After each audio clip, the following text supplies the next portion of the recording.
అరే ఏ మేడం రా మిమ్మల్ని కులంతో దూషించారు? ప్రశాంతి మేడం మమ్మల్ని చాలా సార్లు అన్నారు, మీరు ఎస్టీ కులాల్లాగా చూస్తుంది, చాలా సార్లు ఎస్టీ ఎస్సీ అని గ్యాస్ వచ్చి స్మెల్ వస్తుంది అట్లే అంటారు. ప్రతిసారి అడిగితే మళ్ళీ కొట్టారు. ఎందుకంటే అడుగుతారంటే క్వశ్చన్ అయితే మాకే క్వశ్చన్ అయితే అని పైపు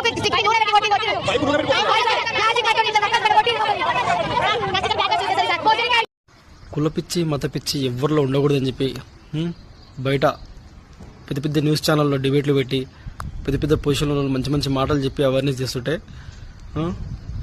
మన స్కూళ్ళలో హాస్టల్లోనేమో ఒక వాలంటీర్ టీచర్ అయ్యి ఉండి పిల్లల్ని కులం పేరు మతం పేరు పెట్టి తిడుతుందంట. ఇంతకన్నా దౌర్భాగ్యం ఏం లేదు, ఇంతకన్నా దరిద్రం ఇంకోటి ఏది లేదు. ఇప్పుడు కొత్త తరం పుట్టుకొచ్చేదే స్కూళ్ళ నుంచి.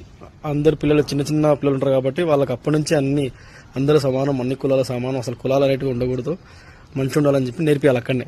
కానీ అన్నే ఇట్లాంటి పేర్లు పెట్టి